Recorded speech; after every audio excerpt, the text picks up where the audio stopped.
Untuk pertama kalinya setelah menjabat sebagai kepala negara, Presiden Prabowo Subianto mengunjungi ibu kota Nusantara.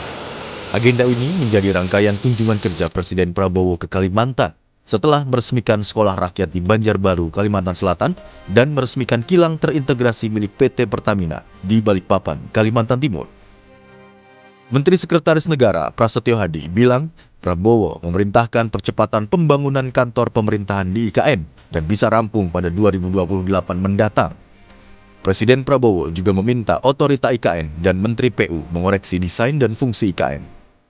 Berkenaan dengan progres pembangunan ibu kota Nusantara kita yang Bapak Presiden memang sejak awal memberikan penekanan untuk mempercepat proses pembangunan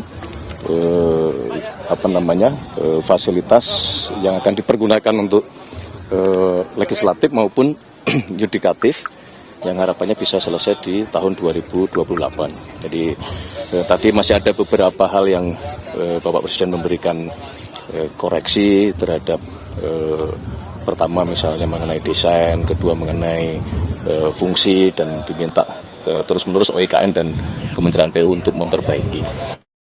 Wakil Ketua Umum Partai Demokrat, Dede Yusuf, menilai kunjungan Prabowo ke IKN menegaskan sikap pemerintah melanjutkan pembangunan IKN yang ditargetkan menjadi ibu kota politik pada 2028 mendatang. Itu kan membuktikan, kunjungan Presiden dengan para menterinya membuktikan bahwa ini adalah sebuah legacy yang harus diselesaikan. Oke. Sementara itu, menanggapi kunjungan Presiden Prabowo ke IKN, Ketua DPR Puan Maharani bilang akan tampung informasi dan evaluasi dari kunjungan Presiden Prabowo ke IKN. IKN tentu saja kita akan menampung masukan atau kemudian informasi yang nanti yang didapat dari pemerintah terkait dengan kunjungan Bapak Presiden. Pada September 2024, Prabowo mengunjungi IKN untuk menghadiri sidang kabinet paripurna terakhir masa pemerintahan Presiden Joko Widodo Ma'ruf Amin. Saat itu, Prabowo masih menjabat sebagai Menteri Pertahanan sekali.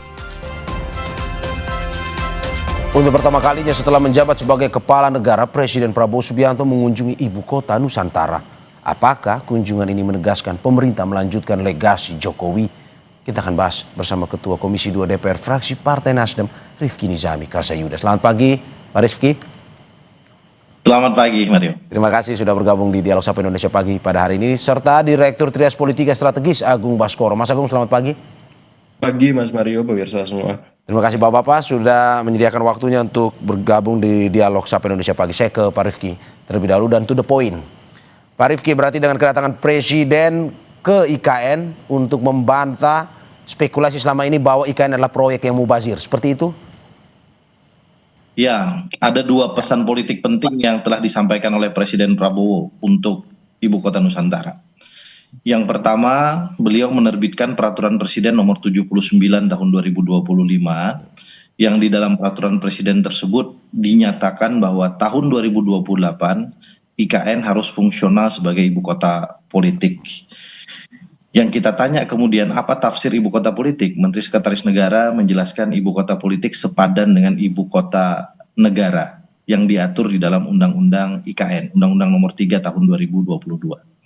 Dan pesan politik yang kedua yang paling penting saya kira adalah secara fisik Pak Prabowo hadir di IKN kemarin sebagaimana yang kita bahas hari ini, dan itu sekaligus menjawab spekulasi publik selama ini berkembang bahwa dalam pemerintahan Presiden Prabowo Subianto ada keengganan untuk melanjutkan proses pembangunan dan akselerasi pembangunan serta fungsionalisasi IKN.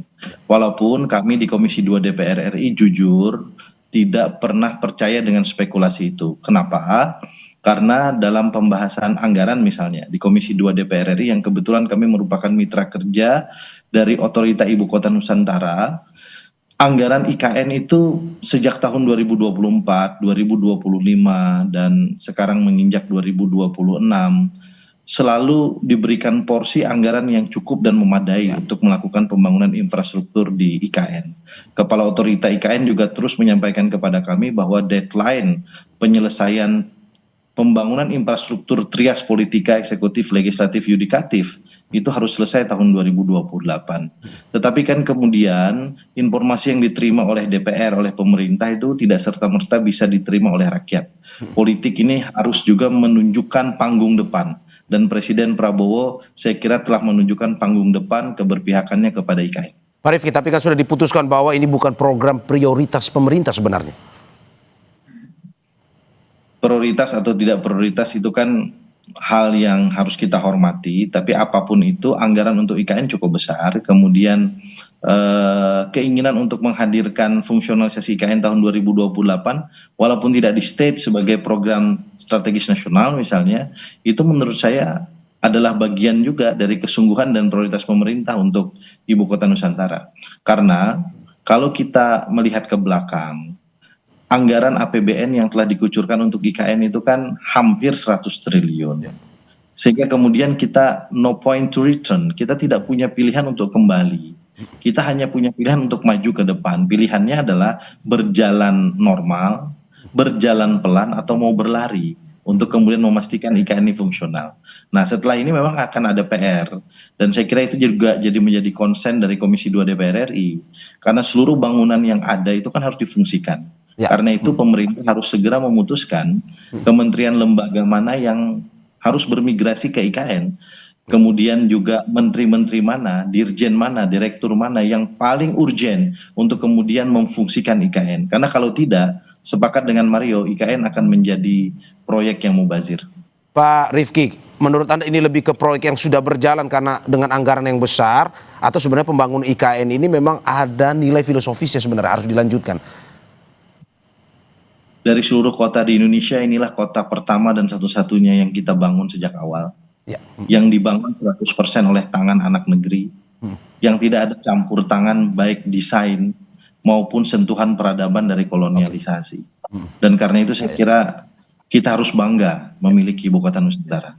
Oke, saya ke Mas Agung. Mas Agung, menurut Anda kedatangan Presiden Prabowo, seperti tadi dijelaskan oleh Pak Rifki juga, bahwa apakah ini karena sudah keluar uang banyak jadi nggak harus dilanjutkan, atau memang IKN ini adalah simbolis negara yang memang harus tetap dilanjutkan, punya filosofis yang besar?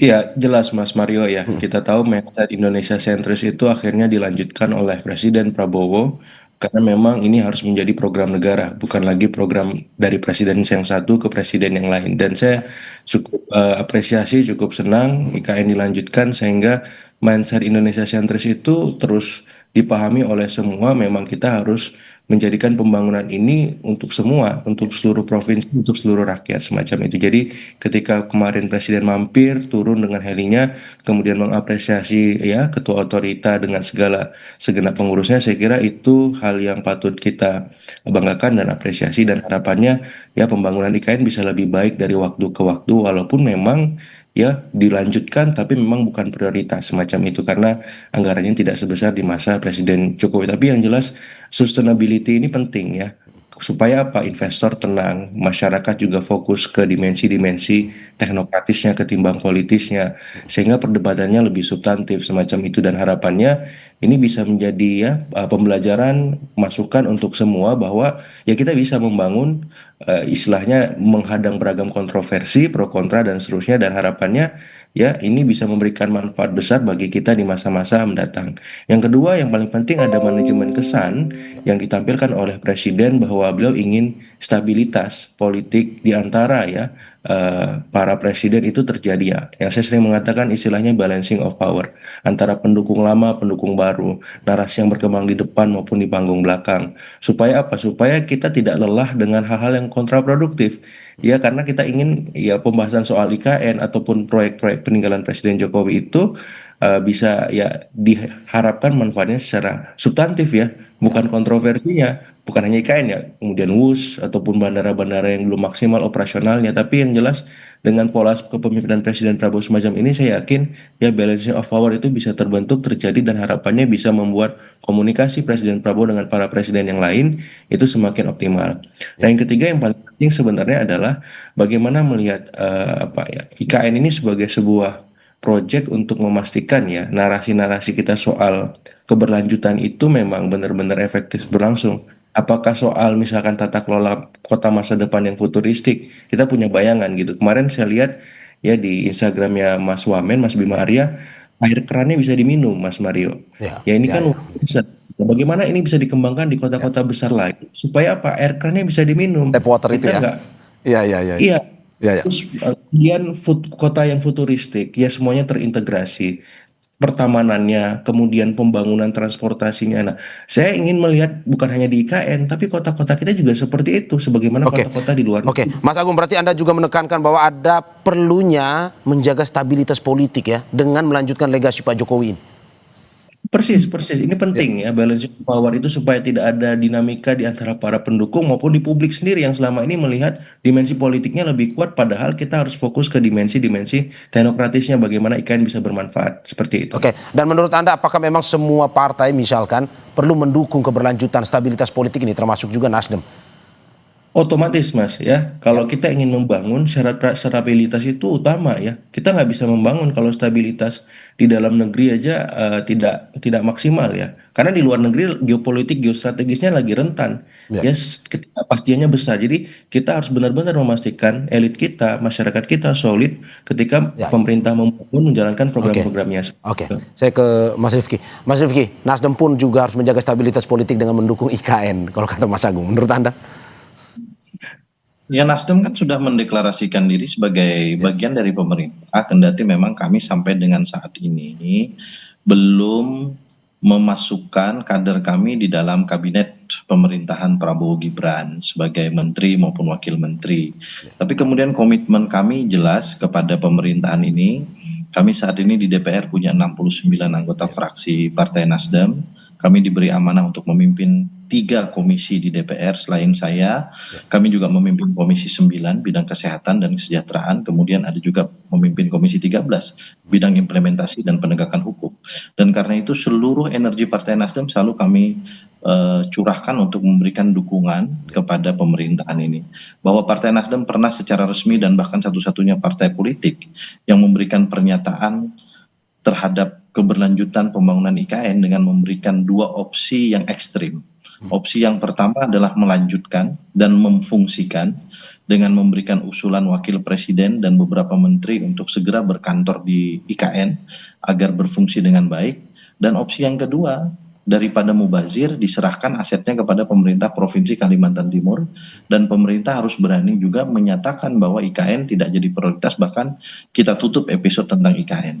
Tapi kan kemudian 2 opsi ini dipilih adalah opsi yang pertama, opsi untuk melanjutkan. Tidak lama setelah itu, mungkin 1 bulan setelah pernyataan resmi Partai Nasdem, pemerintah mengeluarkan Peraturan Presiden Nomor 79 Tahun 2025 yang menegaskan keberadaan IKN sebagai ibu kota politik tahun 2028. Di sisi yang lain, kami di Komisi 2 DPR RI juga menerima rancangan APBN dari pemerintah yang kalau di Komisi 2 kami punya 11 mitra kerja dan IKN ini paling gede anggarannya dibanding mitra kerja yang lain gitu, dan itu menurut kami menunjukkan bahwa pemerintah ada kesungguh-sungguhan. Dan bagi Partai Nasdem, apa yang telah kami sampaikan menemukan tujuannya. Karena tujuan kami walaupun agak sarkas memberikan opsi yang kedua, sebetulnya kami pasti ingin mendukung opsi yang pertama. Kira-kira begitu. Oke, saya ke Mas Agung. Mas Agung, ini masih pembicaraan terkait dengan IKN, terutama soal finansialnya, di mana finansial untuk IKN ini lumayan cukup besar, di mana Presiden Prabowo juga dengan program-programnya punya program prioritas yang juga membutuhkan dana yang cukup besar. Menurut Anda apakah IKN ini tidak terlalu memakan banyak dana untuk pada akhirnya fokus ke IKN dan bisa mengganggu program-program lain, atau bagaimana menurut Anda? Iya, kalau ditanya apakah ini prioritas atau tidak dibanding program populer seperti makan bergizi gratis, sekolah rakyat, ya, kemudian koperasi desa kelurahan merah putih, atau cek pemeriksaan kesehatan gratis, saya kira anggaran IKN tahun ini hanya 6 triliun kalau saya tidak salah. Jadi sangat kecil, Mas Mario. Dilanjutkan, tapi bukan prioritas. Ya, dilanjutkan, tapi juga dengan gaya kepemimpinan Presiden Prabowo. Ya, jadi kemarin saya dengar juga ada redesign, refungsionalisasi beberapa hal yang itu disesuaikan dengan aspirasi presiden. Jadi ada syarat dan ketentuan atau catatan khusus dari presiden terhadap kelanjutan program IKN. Jadi saya melihat reframing soal itu yang mengemuka dan harapannya memang bisa membuat ya Presiden Prabowo lebih optimal memanfaatkan IKN. Jadi kalau kemarin ya kita tahu ini menjadi warisan atau legasinya Presiden Jokowi, tapi kemudian ketika masuk di masa Presiden Prabowo, IKN disesuaikan karena orientasi program pembangunan pemerintah kan hari ini fokus ke non fisik ya, khususnya pengembangan manusia, kualitasnya, dan seterusnya. Jadi berbeda jauh dengan Presiden Jokowi yang fokus di fisik, ya infrastruktur. Kita tahu ya jalan, jembatan, irigasi, dan seterusnya dibangun besar-besaran. Di masa Pak Prabowo sebaliknya ya, beliau ingin fokus bagaimana sumber daya manusia kita siap menyongsong apakah Indonesia Emas 2045,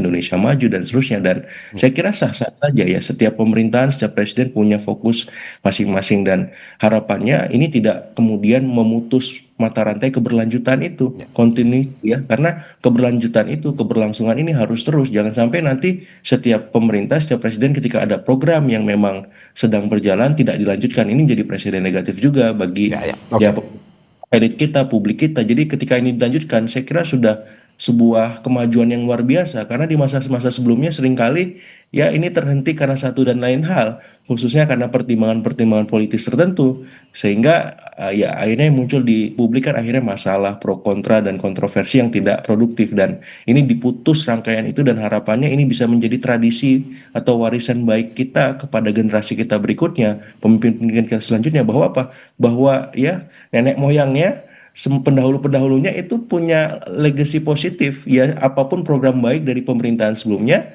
dan akan dirasa bermanfaat untuk semua ya akan dilanjutkan, dan saya kira ini kita dukung semua seperti itu. Oke, saya ke Mas Rifki. Mas Rifki, anggaran tidak ada masalah untuk melihat pembangunan IKN ini? Gimana masalah? Anggaran, soal anggaran tadi seperti yang ditanyakan kepada Mas Agung. Ya kami, kalau APBN itu kan rancangan APBN-nya dari pemerintah, kami menerima dari pemerintah. Target penyelesaian pembangunan infrastruktur legislatif yudikatif sampai 2028 itu totalnya 48,8 triliun.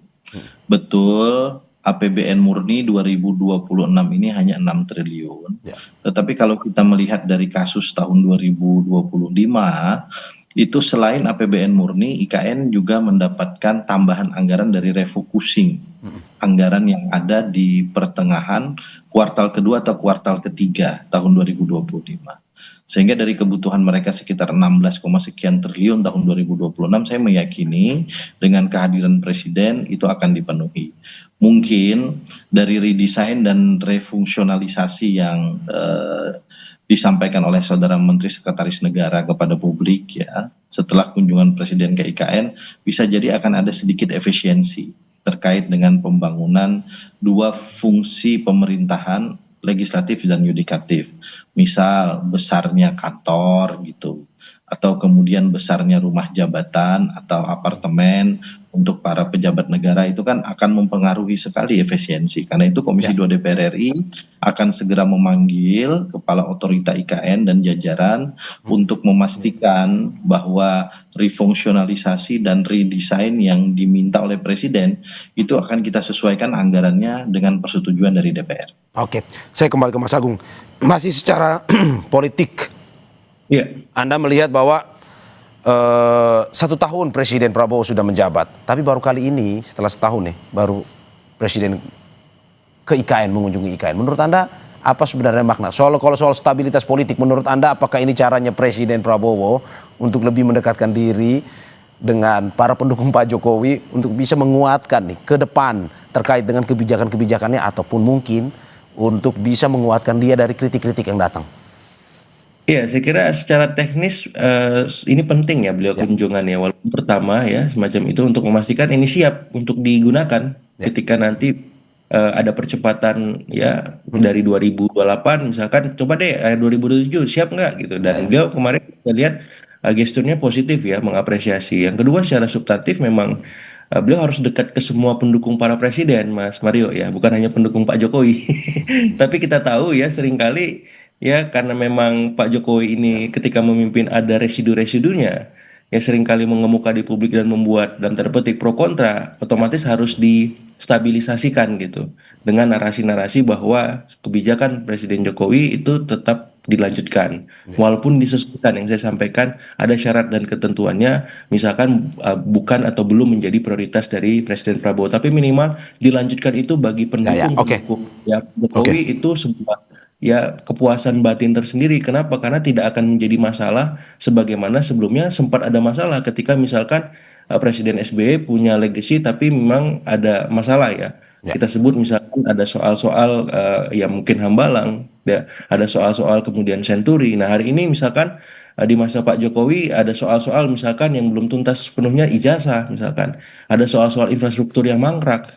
Ya, nah ini bagaimana? Nah Pak Prabowo saya lihat ingin ya masalah-masalah itu tidak terlalu muncul sering di publik dan mengganggu konsentrasi beliau membangun. Dan Oke, saya kira itu positif. Oke, Mas Agung, masih jauh, tetapi apakah kita bisa bertanya sekarang, mungkinkah dengan isyarat kedatangan Presiden Prabowo ke IKN ini bisa kita lihat sebagai cara untuk mungkin saja menggandeng Mas Wapres Gibran kembali di 2029? Kalau itu masih lama dan masih jauh dan semuanya masih misteri Mas Mario. Oke. Ya karena di Koalisi Indonesia Maju Plus antriannya panjang Mas Rifki ya. Nasdem pun bisa jadi ngirim orang nanti untuk mendampingi Presiden Prabowo semacam itu. Oke. Jadi Mas Gibran akan mendapat kompetitor yang sangat kompetitif untuk 2029 kalau kerjanya tidak luar biasa. Oke, saya ke Mas Rifki. Menurut Anda secara politis, benarkah ini cara Presiden Prabowo untuk mendekati presiden-presiden sebelumnya untuk bisa menjaga stabilitas politik, mendapatkan dukungan juga untuk bisa lebih kuat dari kritikan-kritikan yang ada?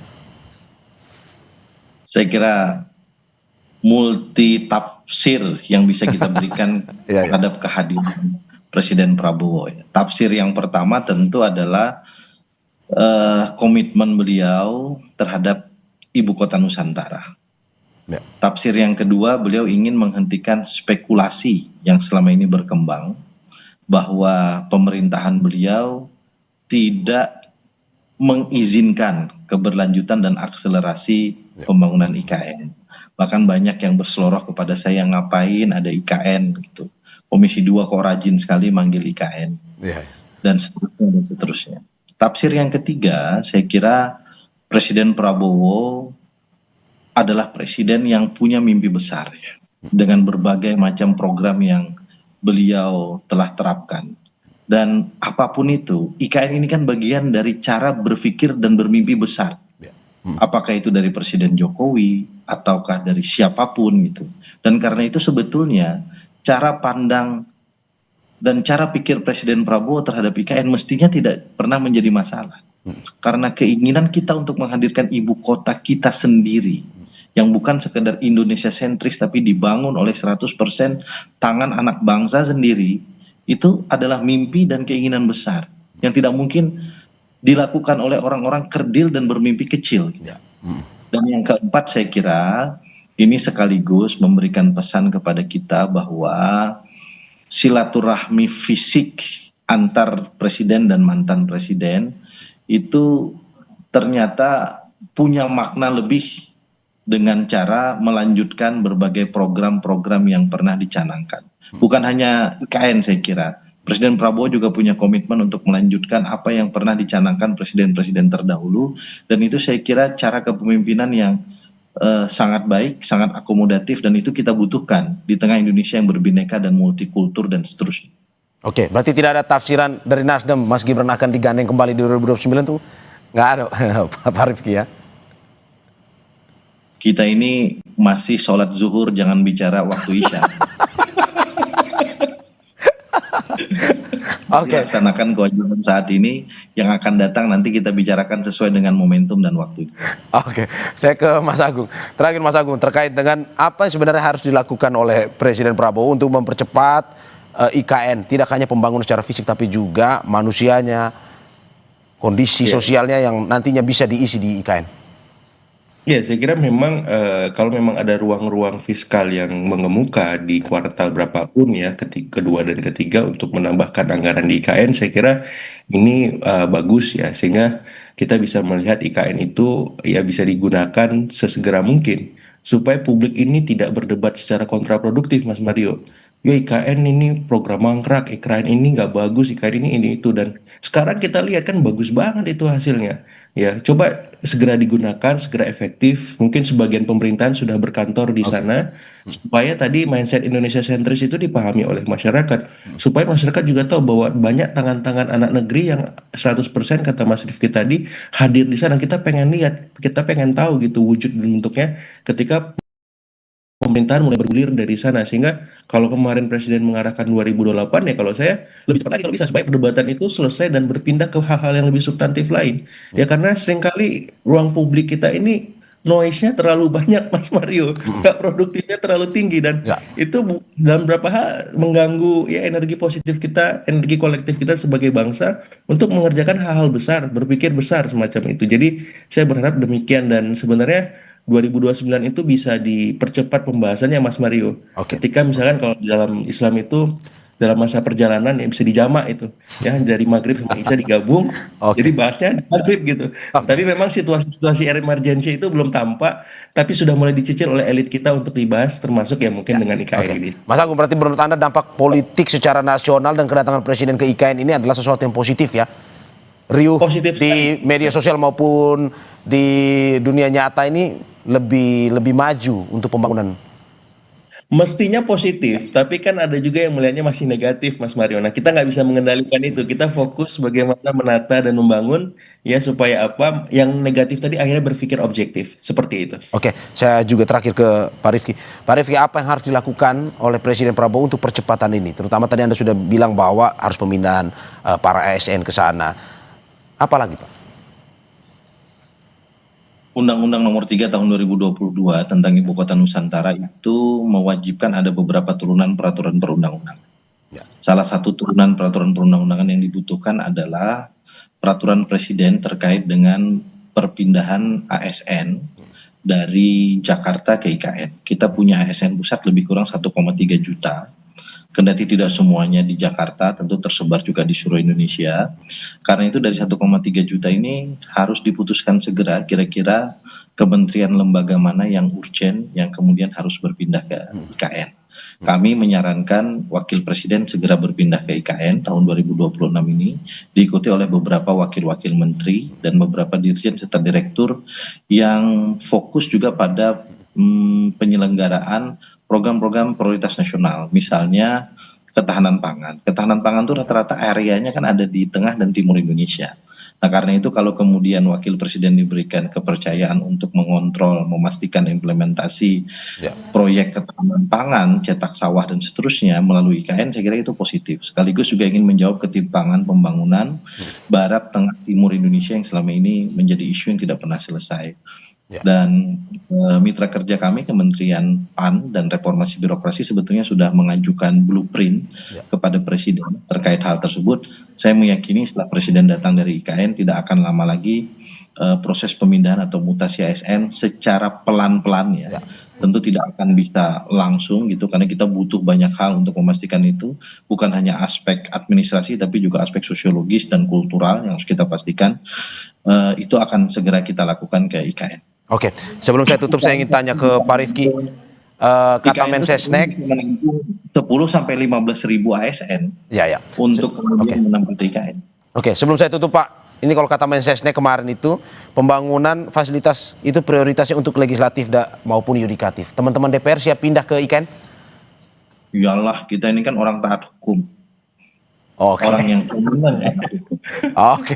Ini bukan soal selera pribadi, ini soal kebijakan yang harus kita dukung. Ya sih. Oke, terima kasih Ketua Komisi 2 DPR fraksi Partai Nasdem Rifki Nizami Karsayuda dan juga Direktur Trias Politika Strategis Agung Basporo atas apa yang disampaikan. Terima kasih sekali lagi dan sehat-sehat selalu Bapak-Bapak. Terima kasih Pak.